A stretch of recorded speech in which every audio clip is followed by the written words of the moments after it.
ಮದುವೆಯ ಕಾರ್ಡನ್ನು ಹಂಚಲು ನನ್ನ ಗೆಳತಿಯ ಮನೆಗೆ ಹೋಗಿದ್ದೆ. ಆದರೆ ಅವಳು ಇರಲಿಲ್ಲ. ಅವಳ ಅಣ್ಣ ಇದ್ದ. ಅವನು ನನ್ನ ಜೊತೆ ಯಾರು ಮಾಡದ ಕೆಲಸವನ್ನು ಮಾಡಿದ. ನನ್ನ ಮದುವೆ ಇದೆ, ಬಿಟ್ಟು ಬಿಡು ಅಂದರೆ, ಮದುವೆ ನಿನ್ನದಾದರೇನು, ಮೊದಲ ರಾತ್ರಿ ನನ್ನದು. ಮೊದಲ ರಾತ್ರಿಯಲ್ಲಿ ಗಂಡನ ಜೊತೆ ಹೇಗೆ ನಡೆದುಕೊಳ್ಳಬೇಕು ಅನ್ನೋದನ್ನು ನಾನು ಹೇಳಿಕೊಡುತ್ತೇನೆ ಅಂತ ನಾನು ಹಾಕಿದ್ದ ಸೀರೆಯನ್ನು ಎಳೆಯಲು ಆರಂಭಿಸಿದ. ನಾನು ಒಪ್ಪಲಿಲ್ಲ. ಒಂದೇ ಒಂದು ಬಾರಿ ನಂತರ ನಿನ್ನ ಕಣ್ಣಿಗೆ ಕಾಣುವುದಿಲ್ಲ ಅಂತ ಹೇಳಿದ. ಅವನ ಬಿಸಿ ಅಪ್ಪುಗೆ ನನ್ನನ್ನು ಅವನ ಕಡೆ ಆಕರ್ಷಣೆ ಒಳಪಟ್ಟಿತು. ಮುಂದೆ ಆಗಬಾರದ್ದು ಆಗಿ ಹೋಯಿತು. ಈಗ ನನ್ನನ್ನು ಮದುವೆ ಆಗುವ ಹುಡುಗ ನಿನ್ನ ಗೆಳತಿಯ ಮನೆ ಮುಂದೆ ಬಂದಿದ್ದೇನೆ, ಪಿಕಪ್ ಮಾಡುತ್ತೇನೆ, ಹೊರಗೆ ಬರುತ್ತೀಯಾ ಅಂತ ಕೇಳಿದ. ನಾನು ಬೆಚ್ಚಿದೆ. ಮುಂದೆ ಹೆಸರು ಸಿರಿ, ಅಪ್ಪ ಅಮ್ಮನ ಮುದ್ದಿನ ಮಗಳು. ನಾವು 4 ಜನ ಹೆಣ್ಣು ಮಕ್ಕಳು. 4 ಜನರಲ್ಲಿ ನಾನು ಕೊನೆಯವಳು. ಮೊದಲ 2 ಅಕ್ಕಂದಿರು ಸರಿಯಾಗಿ ಓದಿಲ್ಲ. ಆದರೆ 3ನೇ ಅಕ್ಕ ತುಂಬ ಗಲಾಟೆ ಮಾಡಿ ನಾನು ಓದಬೇಕು, ಅಕ್ಕಂದಿರ ರೀತಿ ಮನೆ ಕೆಲಸ ಮಾಡಿಕೊಂಡು ಇರಲು ಸಾಧ್ಯವಿಲ್ಲ ಅಂತ ಪೇಟೆಗೆ ಓದಲು ಹೋದಳು. ಚೆನ್ನಾಗಿ ಓದುತ್ತಿದ್ದಳು. ಮೊದಮೊದಲು ಅಪ್ಪ ಅಮ್ಮ ಬೈದುಕೊಂಡು ಅವಳಿಗೆ ಫೀಸನ್ನು ಕಟ್ಟುತ್ತಿದ್ದರು. ಕಾಲಕ್ರಮೇಣ ಅವಳೇ ಸ್ಕಾಲರ್ಶಿಪ್ಪನ್ನು ತೆಗೆದುಕೊಂಡು ಚೆನ್ನಾಗಿ ಓದಲು ಆರಂಭಿಸಿದಳು. ಇದರಿಂದ ನಮ್ಮ ಮನೆಗೆ, ನಮ್ಮ ಊರಿಗೆ ಗೌರವ ಹೆಚ್ಚಾಯಿತು. ನಂತರ ಅಪ್ಪ ಅಮ್ಮ ನನಗೆ, ನೀನು ಅಕ್ಕನ ರೀತಿ ಓದಬೇಕು, ಚೆನ್ನಾಗಿ ಓದಿ ಒಳ್ಳೆಯ ಮಗು ಆಗಬೇಕು ಅಂತ ಹೇಳುತ್ತಿದ್ದರು. ಅಕ್ಕ ನನ್ನ ಆಧಾರ ಸ್ತಂಭ. ನಾನು ಅವಳ ನೆರಳಾಗಲು ಬಯಸಿದೆ. ಅವಳ ರೀತಿ ಬದುಕಬೇಕೆಂತ ನಿರ್ಧಾರ ಮಾಡಿದೆ. ಅಕ್ಕನ ರೀತಿ ಚೆನ್ನಾಗಿ ಓದುತ್ತಿದ್ದೆ. ಅಕ್ಕ ಚೆನ್ನಾಗಿ ಓದಿ ಒಂದು ಒಳ್ಳೆಯ ಕೆಲಸಕ್ಕೆ ಸೇರಿಕೊಂಡಳು. ಅಕ್ಕ ಸ್ಟ್ರಾಂಗ್ ಇದ್ದಿದ್ದರಿಂದ ಹಾಸ್ಟೆಲ್ನಲ್ಲಿ ವ್ಯಾಸಂಗ ಮಾಡಿ ಒಳ್ಳೆಯ ಅಂಕ ತೆಗೆದು ಪಾಸಾದಳು. ಆದರೆ ನಾನು ತುಂಬ ಸಾಫ್ಟ್. ಮುಂದೆ ಕಷ್ಟವಾಗುತ್ತದೆ ಹಾಸ್ಟೆಲ್ನಲ್ಲಿ ಓದಲು ಅಂತ ಅಪ್ಪ ಅಮ್ಮ ಅತ್ತೆಯ ಮನೆಗೆ ಕಳಿಸಿದರು. ಈಗ ನನ್ನ ವಯಸ್ಸು 16. ಅತ್ತೆ ಮನೆಗೆ ಬಂದು ಸೇರಿಕೊಂಡೆ. ನನ್ನ ಅಪ್ಪನ ಅಕ್ಕ. ಅವರ ಮನೆಯಲ್ಲಿ ನನಗೂ ಇರಲು ತುಂಬ ಕಷ್ಟವಾಗುತ್ತಿತ್ತು. ಏಕೆಂದರೆ ಅವರು ತುಂಬ ಸ್ಟ್ರಾಂಗ್. ಅವರು ಕಣ್ಣು ಬಿಟ್ಟರೆ ನಾನು ಭಯಪಡುತ್ತಿದ್ದೆ. ಅಷ್ಟು ಭಯ. ಅವರಿಗೆ ಒಬ್ಬ ಮಗ ಇದ್ದ. ಅವನು ವಿದೇಶದಲ್ಲಿ ಓದುತ್ತಿದ್ದಾನೆ. ಸದ್ಯಕ್ಕೆ ಅತ್ತೆ ಮನೆಯಲ್ಲಿ ಯಾರೂ ಇಲ್ಲದ ಕಾರಣ ನಾನು ಅತ್ತೆ ಜೊತೆ ಇರಲು ನಿರ್ಧಾರ ಮಾಡಿದೆ. ಅಪ್ಪ ಅಮ್ಮನ ಆಸೆ ಕೂಡ ಈಡೇರಿತು. ಮಗಳು ಕ್ಷೇಮವಾಗಿ ತಮ್ಮ ಅಕ್ಕನ ಮನೆಯಲ್ಲಿ ಇದ್ದಾಳೆ. ನಮಗೆ ಅವಳ ಬಗ್ಗೆ ಯಾವುದೇ ಚಿಂತೆ ಇಲ್ಲ ಅಂತ.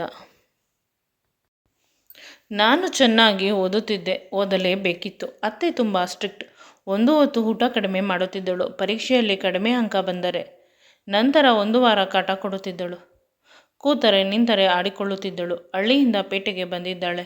ಇವಳ ಅಕ್ಕ ಹಾಸ್ಟೆಲ್ನಲ್ಲಿ ರ್ಯಾಂಕ್ ಬಂದು ಓದಿದರೆ ಇವಳು ಮನೆಯಲ್ಲಿ ನಾನು ಚೆನ್ನಾಗಿ ಅಡುಗೆ ಮಾಡುತ್ತೇನೆ ಅಂತ ತಿಂದು ತಿಂದು ಮಲಗುತ್ತಾಳೆ.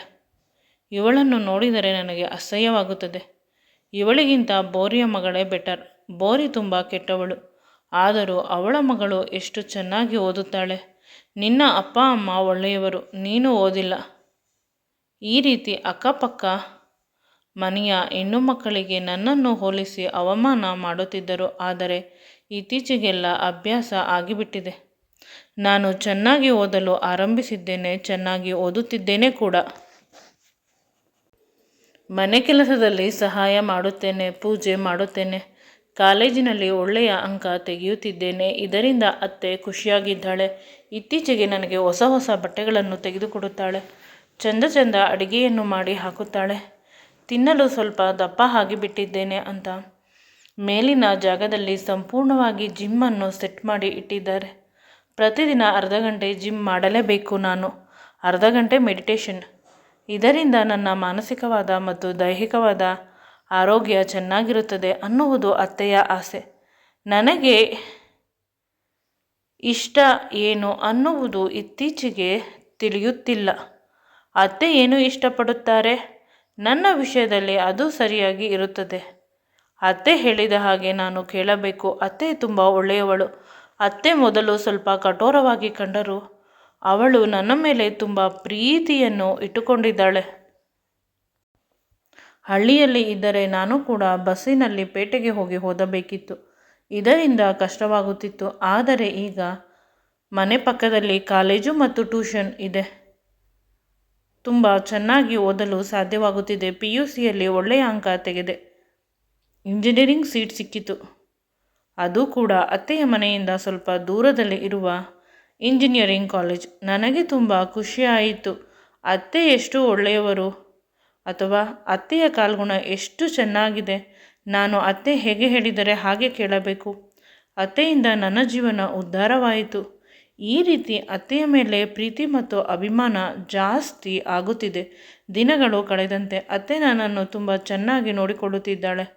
ಮೊದಲಿಗಿಂತ ಹೆಚ್ಚು ತುಂಬ ಸಾಫ್ಟಾಗಿ ಎಮೋಷ್ನಲ್ ಆಗುತ್ತಾಳೆ. ಇದೆಲ್ಲ ಕನಸು ಅಂತ ನನ್ನ ವಿಷಯದಲ್ಲಿ ಒಮ್ಮೊಮ್ಮೆ ಅನಿಸುತ್ತದೆ. ಅಕ್ಕನ ಮದುವೆ ಈ ಮಧ್ಯೆ ನಡೆದು ಹೋಯಿತೆ. ಅದೇ ನನ್ನ 3ನೇ ಅಕ್ಕ. ಅವಳು ಒಳ್ಳೆಯ ಆಫೀಸ್ನಲ್ಲಿ ಕೆಲಸಕ್ಕೆ ಸೇರಿಕೊಂಡಳು. ಕೈ ತುಂಬ ಸಂಬಳ ಬರುತ್ತದೆ. ಅದೂ ಅಲ್ಲದೆ ಅವನು ಅಂದರೆ ನನ್ನ ಭಾವ ಅವಳ ಕೊಲೀಗ್. ಇಬ್ಬರೂ ಕೂಡ ಪ್ರೀತಿ ಮಾಡಿ ಮದುವೆಯಾಗುತ್ತಿದ್ದಾರೆ. ಮನೆಯಲ್ಲಿ ಒಪ್ಪಲಿಲ್ಲ, ಆದರೆ ಅತ್ತೆ ಒಪ್ಪಿಸಿದಳು. ಜೋಡಿ ಚೆನ್ನಾಗಿದೆ. ನಮ್ಮ ಜಾತಿಯಲ್ಲಿ ನೀವು ಎಷ್ಟು ಹುಡುಕಿದರೂ ಕೂಡ ಅಷ್ಟು ಒಳ್ಳೆಯ ಹುಡುಗ ಸಿಗುವುದಿಲ್ಲ. ಇಬ್ಬರು ಸರ್ಕಾರಿ ಕೆಲಸದಲ್ಲಿ ಇದ್ದಾರೆ. ಕಣ್ಣು ಮುಚ್ಚಿಕೊಂಡು ಮದುವೆ ಮಾಡೋಣ ಅಂತ ಹೇಳಿದರು. ಅತ್ತೆ ಹೇಳಿದ ಮೇಲೆ ಮುಗಿದು ಹೋಯಿತು. ಅಪ್ಪ ಮತ್ತು ಅಮ್ಮ ಅಲ್ಲ, ಇಡೀ ನಂಟರು ಸಂಬಂಧಿಕರು ಊರಿನ ಜನರೆಲ್ಲ ಸೈಲೆಂಟಾಗಿ ಬಿಡುತ್ತಾರೆ. ಅತ್ತೆ ಅಷ್ಟು ಬಾಯಿ ಮಾಡುತ್ತಾಳೆ. ಅದಕ್ಕಿಂತ ಹೆಚ್ಚಿಗೆ ಎಲ್ಲರಿಗೂ ಹಣಕಾಸಿನ ಸಹಾಯ ಮಾಡಿದ್ದಾಳೆ. ಅವಳ ಋಣದಿಂದ ಅವರು ಬಾಯನ್ನು ಮುಚ್ಚಿಕೊಂಡು ಇರುತ್ತಾರೆ. ಅಕ್ಕನ ಮದುವೆಗೆ ಫಾರಿನ್ನಿಂದ ಅತ್ತೆಯ ಒಬ್ಬನೇ ಮಗ ಬಂದಿದ್ದ. ಅವನನ್ನು ನೋಡಿ ನಾನು ಶಾಕ್ ಆದೆ.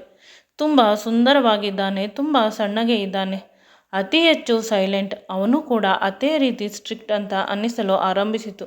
ಒಂದು ರೀತಿ ವಿಚಿತ್ರವಾದ ಮನುಷ್ಯ ಅಂತ ಅನಿಸುತ್ತದೆ. ಅಷ್ಟು ಬೇಗ ಮಿಂಗಲ್ ಆಗುವುದಿಲ್ಲ. ಆದರೆ ಪದೇ ಪದೇ ನನ್ನನ್ನು ಕರೆದು ಅವನಿಗೆ ಅತ್ತೆ ಪರಿಚಯ ಮಾಡಿಸಿಕೊಡುತ್ತಿದ್ದರು. ಅಕ್ಕನ ಮದುವೆ ಸುಸೂತ್ರವಾಗಿ ನಡೆದು ಹೋಯಿತು. ಎಲ್ಲ ಅವರವರ ಮನೆಗೆ ಹೋದರು. ನನ್ನ ಲಾಸ್ಟ್ ಸೆಮ್ ಎಕ್ಸಾಮ್ ಇದ್ದುದರಿಂದ ನಾನು ಅತ್ತೆ ಮನೆಗೆ ಬರಬೇಕಾಗಿತ್ತು. ಪರೀಕ್ಷೆ ಮುಗಿದು ಎಲ್ಲಾದರೂ ಕೆಲಸಕ್ಕೆ ಸೇರುವವರೆಗೂ ಅತ್ತೆ ಮನೆಯಲ್ಲಿ ಇರೋಣ, ಆನಂತರ ಯಾವುದಾದರೂ PGಗೆ ಸೇರೋಣ ಅನ್ನುವ ಆಲೋಚನೆ ಇತ್ತು. ಅತ್ತೆ ನನ್ನನ್ನು ಮನೆಯಿಂದ ಹೊರಗೆ ಕಳಿಸಲು ಒಪ್ಪುವುದಿಲ್ಲ, ನನಗೆ ಗೊತ್ತು. ಆದರೆ ನಾನು ಹೊರ ಹೋಗಲೇಬೇಕಿತ್ತು. ಅತ್ತೆ ಜೊತೆ ಎಷ್ಟು ಕ್ಲೋಸ್ ಇದ್ದರೂ ಕೂಡ ಫ್ರೆಂಡ್ಸ್ಗಳ ಜೊತೆ ಇದ್ದಷ್ಟು ಫ್ರೀಡಮ್ ಇರುವುದಿಲ್ಲ. ಅತ್ತೆಯ ಪ್ರೀತಿ, ಅತ್ತೆಯ ಬಂಧನ ಉಸಿರು ಕಟ್ಟಿಸುತ್ತದೆ. ಈಗ ನೋಡಿದರೆ ಅತ್ತೆಯ ಮಗ ಇನ್ನೂ 3 ತಿಂಗಳು ಇಲ್ಲೇ ಇರುತ್ತಾನಂತೆ. ನನಗೆ ಭಯವಾಗುತ್ತದೆ ಅವನನ್ನು ನೋಡಿದರೆ ಅಂತ ಯೋಚಿಸುತ್ತಿದ್ದೆ. ಒಂದು ವಿಷಯವನ್ನು ಮಾತನಾಡಬೇಕು. ಯಾವುದೇ ಕಾರಣಕ್ಕೂ ನೀನು ಇಲ್ಲ ಅಂತ ಹೇಳುವ ರೀತಿ ಇಲ್ಲ ಅಂತ ಅತ್ತೆ ಕರೆದುಕೊಂಡು ಹೋದರು. ನೀನು ಒಪ್ಪಲೇಬೇಕು. ನೀನು ನನ್ನ ಮಗಳು. ನಾನು ನಿನ್ನನ್ನು ಸಾಕಿದ್ದು. ಇಲ್ಲ ಅನ್ನುವ ಅಧಿಕಾರ ಕೂಡ ನಿನಗೆ ಇಲ್ಲ ಅಂತ ಅತ್ತೆ ಹೇಳಿದಾಗ ನಾನು ಬೆವೆತು ಹೋದೆ. ಅತ್ತೆ ಯಾವುದೋ ಒಂದು ದೊಡ್ಡ ವಿಷಯವನ್ನು ಕೇಳುತ್ತಿದ್ದಾರೆ. ಅದು ನನ್ನ ಕೈಯಲ್ಲಿ ಆಗುವುದಿಲ್ಲ. ಅದಕ್ಕೆ ಇಷ್ಟೊಂದು ಆಣೆ ಪ್ರಮಾಣ ಮಾಡುತ್ತಿದ್ದಾರೆ ಅಂತ ಅನಿಸಿತು. ಆಗ ಅನಿಸಿದ್ದು ಒಂದೇ, ಹಣೆಯಲ್ಲಿ ಬರೆದಿದ್ದು ಆಗುತ್ತದೆ ಅಲ್ಲವೇ ಅಂತ ಸುಮ್ಮನಾದೆ. ಅತ್ತೆಯ ಪ್ರೀತಿ ನನ್ನನ್ನು ಉಸಿರು ಕಟ್ಟಿಸುತ್ತದೆ. ಅವಳ ಮಗನನ್ನು ನಾನು ಮದುವೆ ಆಗಲೇಬೇಕಂತೆ. ಹೇಗಿದ್ದರೂ ವಾರದಲ್ಲಿ ಎಕ್ಸಾಮ್ ಮುಗಿಯುತ್ತದೆ.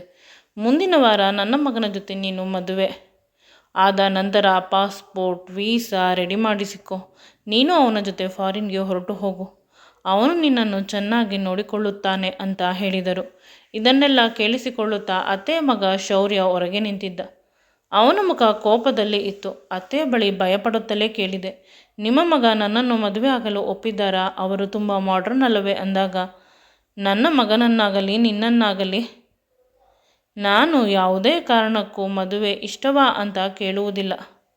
ಮದುವೆ ಆಗಲೇಬೇಕು ಅಂತ ಹೇಳುತ್ತೇನೆ. ಅರ್ಥ ಆಯಿತಾ ಅಂತ ನನ್ನನ್ನು ಗದರಿದಳು. ನಾನು ಭಯದಿಂದ ಅಳುತ್ತಾ ಹೊರಬಂದೆ. ಅತ್ತೆ ನನ್ನನ್ನು ಸಾಕಿದ್ದಕ್ಕೆ ಅವಳು ಪ್ರತಿಫಲ ಕೇಳುತ್ತಿದ್ದಾಳೆ. ನಾನು ಏನು ಮಾತನಾಡುವ ರೀತಿ ಇಲ್ಲ, ಎಲ್ಲ ಮುಗಿದು ಹೋಯಿತು ಅಂತ ಅನಿಸಿತು. ಆಗಿದ್ದೋ ಆಗಲಿ, ಪರೀಕ್ಷೆಯಲ್ಲಿ ಒಳ್ಳೆಯ ಅಂಕ ತೆಗೆದು ಪಾಸ್ ಆಗಬೇಕು. ಇಷ್ಟು ವರ್ಷ ಕಷ್ಟಪಟ್ಟು ಓದಿದ್ದೇನೆ ಅಂತ ಎಕ್ಸಾಮ್ ಕಡೆ ಫೋಕಸ್ ಮಾಡಿದ್ದೆ. ಎಕ್ಸಾಮ್ ಆಯಿತು. ನಂತರ ಮನೆಯಲ್ಲಿ ಲಗ್ನ ಪತ್ರಿಕೆ ಪ್ರಿಂಟ್ ಮಾಡಿಸಿದರು. ನನ್ನ ಮತ್ತು ಅತ್ತೆಯ ಮಗನ ಮದುವೆಗೆ ನನ್ನ ಗೆಳತಿಯರಿಗೆ ಕಾರ್ಡನ್ನು ಕೊಡಲು ಕೂಡ ಅಷ್ಟೇ ಪ್ರಿಂಟ್ ಮಾಡಿಸಿಕೊಟ್ಟರು. ಎಲ್ಲವನ್ನು ತುಂಬ ಸೌಕರ್ಯದಿಂದ ಅತ್ತೆ ಮಾಡಿದರು. ಆದರೆ ಮನಸ್ಸಿನಲ್ಲಿ ಪ್ರೀತಿ ಹುಟ್ಟಲು ಸಾಧ್ಯವಿಲ್ಲ ಇದರಿಂದ ಅಲ್ಲವೇ ಈ ರೀತಿ ಅಂತ ಅನಿಸಿತು. ಅಪ್ಪ ಅಮ್ಮನಿಗೆ ನನ್ನ ಭಾರ ಕಳೆದು ಹೋಗುತ್ತದೆ, ಅತ್ತೆಯೇ ಮದುವೆ ಮಾಡಿಕೊಳ್ಳುತ್ತಾರೆ ಅನ್ನುವ ಖುಷಿಯಾದರೆ ಅತ್ತೆಗೆ ಅವರ ಸೋದರನ ಮಗಳು ಮನೆಯ ಸೊಸೆಯಾಗುತ್ತಾಳೆ, ತುಂಬ ಒಳ್ಳೆಯ ಹುಡುಗಿ ಅಂತ ಖುಷಿ. ನನಗೆ ಯಾವುದೇ ಖುಷಿ ಇಲ್ಲ. ಮದುವೆಯ ಕಾರ್ಡನ್ನು ಕೊಡಲು ನನ್ನ ಗೆಳತಿಯ ಮನೆಗೆ ಹೋದೆ. ಆದರೆ ದುರದೃಷ್ಟದಿಂದ ಅವಳು ಮನೆಯಲ್ಲಿ ಇರಲಿಲ್ಲ. ಅವಳ ಅಣ್ಣ ಸಾಗರ್ ಇದ್ದ.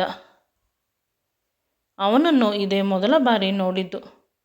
ಅವಳ ಮನೆಗೆ ಕೂಡ ಹೆಚ್ಚಾಗಿ ಹೋಗುತ್ತಿರಲಿಲ್ಲ. ಅತ್ತೆ ಬಿಡುತ್ತಿರಲಿಲ್ಲ. ನನ್ನನ್ನು ಸಾಗರ್ ಹೇಳಿದರು, ನೀವು ಕುಳಿತುಕೊಳ್ಳಿ, ಇನ್ನು ಸ್ವಲ್ಪ ಹೊತ್ತು ಅವರು ಬರುತ್ತಾರೆ ಅಂತ. ನಾನು ಅದೇ ರೀತಿ ಕುಳಿತುಕೊಂಡು ಟಿವಿ ನೋಡುತ್ತಾ ಇದ್ದೆ. ಅಷ್ಟರಲ್ಲಿ ಸಾಗರ್ ರೂಮಿನಿಂದ ಜೋರಾಗಿ ಕಿರುಚಿದರು. ನಾನು ಅವರ ಬಳಿ ಓಡಿ ಹೋಗಿ ನೋಡಿದಾಗ ಅವರ ಮೈ ಮೇಲೆ ಜಿರಳೆ ಬಿದ್ದಿತ್ತು. ಅದರಿಂದ ಕಿರುಚುತ್ತಿದ್ದಾರೆ. ನಂತರ ಅದನ್ನು ಓಡಿಸುವ ಪ್ರಯತ್ನ ಮಾಡಿದೆ. ಆಗ ಮಿಸ್ ಆಗಿ ನಾನು ಅವರ ಮೇಲೆ ಬಿದ್ದಿದ್ದೆ. ಅವರು ಕೆಳಗೆ ಬಿದ್ದರು. ಅವರ ಎದೆಯ ಮೇಲೆ ನಾನು ಬಿದ್ದೆ. ಸಾಗರ್ ನನ್ನನ್ನು ಗಟ್ಟಿಯಾಗಿ ತಬ್ಬಿಕೊಂಡರು. ನನ್ನ ತುಟಿಗಳಿಗೆ ಮುತ್ತನ್ನು ಕೊಡಲು ಆರಂಭಿಸಿದರು. ಮೊದಲು ಏನಾಗುತ್ತಿದೆ ಅಂತ ನನಗೆ ಅರ್ಥವಾಗುತ್ತಿರಲಿಲ್ಲ. ನಂತರ ತಿಳಿಯಿತು, ಅವರು ನನ್ನ ದೇಹವನ್ನು ಬಳಸಿಕೊಳ್ಳುತ್ತಿದ್ದಾನೆ. ನಾನು ಅವನನ್ನು ದೂರ ತಳ್ಳಿ ಹೇಳಿದೆ, ನನಗೆ ಎಂಗೇಜ್ಮೆಂಟ್ ಆಗಿದೆ, ಮದುವೆ ಮುಂದಿನ ವಾರ ಅಂದಾಗ ನಿನ್ನ ಮೊದಲ ರಾತ್ರಿಗೆ ನೀನು ಹೇಗೆ ಹುಡುಗನ ಜೊತೆ ನಡೆದುಕೊಳ್ಳಬೇಕು ಅಂತ ನಾನು ನಿನಗೆ ಹೇಳಿಕೊಡುತ್ತೇನೆ, ಪ್ಲೀಸ್ ಸಹಕರಿಸು ಅಂತ ಅವನು ನನ್ನನ್ನು ಎಳೆಯುತ್ತಿದ್ದಾನೆ. ನನ್ನ ಸೀರೆಯನ್ನು ಕಿತ್ತೆಸೆದು ನನ್ನನ್ನು ಮಂಚದ ಮೇಲೆ ಮಲಗಿಸಿ ನನ್ನನ್ನು ಮುದ್ದಾಡಲು ಆರಂಭಿಸಿದನು. ನಾನು ಮೊದಮೊದಲು ಅವನನ್ನು ದೂರ ತಳ್ಳಲು ಪ್ರಯತ್ನಿಸಿದರು.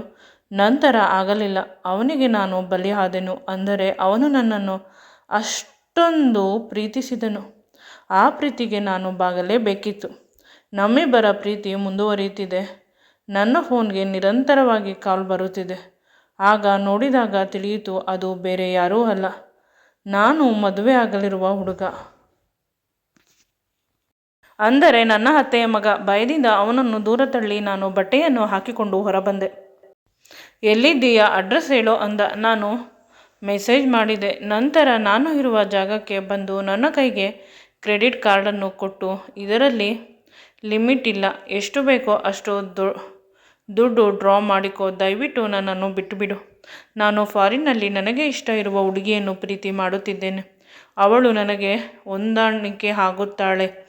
ಇಬ್ಬರು ಮದುವೆ ಆಗಿದ್ದೇವೆ ಅಲ್ಲಿಯ ಶಾಸ್ತ್ರದಂತೆ. ಅಮ್ಮ ನಮ್ಮಿಬ್ಬರ ಮದುವೆಯನ್ನು ಎಂದು ಒಪ್ಪುವುದಿಲ್ಲ. ಅದಕ್ಕೆ ನಾನು ಹೇಳಿಲ್ಲ. ಈಗ ನಾನು ಫಾರಿನ್ಗೆ ಹೊರಟು ಹೋಗುತ್ತೇನೆ. ಅಮ್ಮನನ್ನು ಸಮಾಧಾನ ಮಾಡುವ ಜವಾಬ್ದಾರಿ ನಿನ್ನದು ಅಂತ ಹೇಳಿದ. ನನಗೆ ಒಂದು ರೀತಿ ಖುಷಿಯಾಯಿತು. ಏಕೆಂದರೆ ಇಷ್ಟು ಹೊತ್ತು ನನ್ನ ಗೆಳತಿಯ ಅಣ್ಣನ ಜೊತೆ ಹಾಸಿಗೆ ಹಂಚಿಕೊಂಡಿದ್ದೆ. ಪುನಃ ಇವನ ಜೊತೆ ಹೇಗೆ ಸಂಸಾರ ಮಾಡುವುದು ಅಂತ ದುಃಖವಾಗುತ್ತಿತ್ತು. ನನ್ನ ಅತ್ತೆಯ ಮಗ ಹೊರಟೇ ಹೋದ. ನನ್ನ ಕಣ್ಣೆದುರಿಗೆ ಕಣ್ಮರೆಯಾದ. ನಾನು ಅವನನ್ನೇ ನೋಡುತ್ತಾ ನಿಂತೆ. ಅತ್ತೆಯ ಒಬ್ಬನೇ ಮಗ ಅತ್ತೆಯನ್ನು ಬಿಟ್ಟು ಹೊರಟು ಹೋಗುತ್ತಿದ್ದಾನೆ ಅಂತ ದುಃಖವಾಗಿ ಕಣ್ಣೀರು ಬರುತ್ತಿತ್ತು. ಅಷ್ಟರಲ್ಲಿ ನನ್ನ ಕಣ್ಣಿನಿಂದ ಬರುವ ಕಣ್ಣೀರನ್ನು ಯಾವುದೋ ಒರಟಾದ ಕೈಗಳು ಒರೆಸಿದವು. ಅದ್ಯಾರು ಅಂತ ನೋಡಿದಾಗ ಇದಕ್ಕಿಂತ ಮುಂಚೆ ನನ್ನ ಜೊತೆ ಹಾಸಿಗೆ ಹಂಚಿಕೊಂಡಿದ್ದ ನನ್ನ ಗೆಳತಿಯ ಅಣ್ಣ.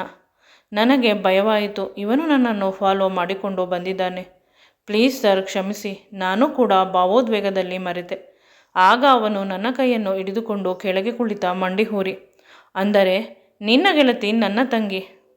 ನಿನ್ನ ಜೊತೆ ಇದ್ದ ತುಂಬ ಫೋಟೋಸನ್ನು ನೋಡಿದ್ದೇನೆ.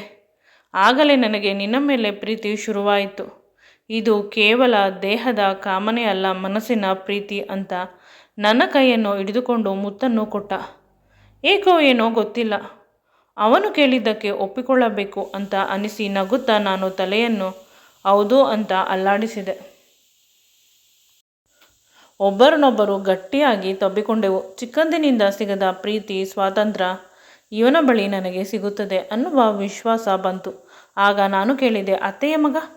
ಅತ್ತೆ ಮಗ ನನ್ನ ಬಾಲ್ಯದ ಗೆಳೆಯ. ಅವನನ್ನು, ಅವನ ಹೆಂಡತಿಯನ್ನು ಅತ್ತೆ ಜೊತೆ ಸೇರಿಸುವ ಜವಾಬ್ದಾರಿ ನನ್ನದು ಅಂತ ಅವನು ಹೇಳಿದಾಗ ನಿಜವಾಗಲೂ ಅಂತ ಕೇಳಿದೆ. ಹೌದು, ನಾನು ಕೂಡ ಅದೇ ಫೀಲ್ಡಲ್ಲಿ ಕೆಲಸ ಮಾಡುತ್ತಿರುವುದು. ನನಗೆ ಅವನ ಬಗ್ಗೆ, ಅವನ ಅಮ್ಮನ ಬಗ್ಗೆ ಎಲ್ಲ ಗೊತ್ತು ಅಂದಾಗ ನನಗೆ ಆಶ್ಚರ್ಯವಾಯಿತು. ಸ್ವಲ್ಪ ಮಾತನಾಡಿದ ಮೇಲೆ ತಿಳಿಯಿತು ಅವನು ನಿಜವಾಗಲೂ ಸತ್ಯ ಹೇಳುತ್ತಿದ್ದಾನೆ ಅಂತ. ಇಷ್ಟೊಂದು ಖುಷಿ ಇಷ್ಟು ಬೇಗ ಸಿಗುತ್ತದೆ ಅಂತ ಅಂದುಕೊಂಡಿರಲಿಲ್ಲ. ನಾನು ಅವನ ಪ್ರೀತಿಗೆ, ಅವನ ಬುದ್ಧಿವಂತಿಕೆಗೆ ಮನಸೋತು ಅವನ ತುಟಿಗಳಿಗೆ ಮುತ್ತನ್ನು ಕೊಡಲು ಆರಂಭಿಸಿದೆ. ಅವನು ಕೂಡ ಅದರಲ್ಲಿ ನಿರತನಾದ. ಇಬ್ಬರು ಮುತ್ತಿನ ಮೂಲಕ ನಮ್ಮಿಬ್ಬರ ಹೊಸ ಜೀವನದ ಬಾಗಿಲನ್ನು ತೆಗೆಯುತ್ತಿದ್ದೇವೆ. ಮುಂದೆ ಈ ವಿಡಿಯೋ ನಿಮಗೆ ಇಷ್ಟವಾಗಿದ್ದಲ್ಲಿ ದಯವಿಟ್ಟು ನನ್ನ ಚಾನಲನ್ನು ಲೈಕ್ ಮಾಡಿ, ಶೇರ್ ಮಾಡಿ ಮತ್ತು ಸಬ್ಸ್ಕ್ರೈಬ್ ಮಾಡಿ. Thanks for watching and keep supporting me always.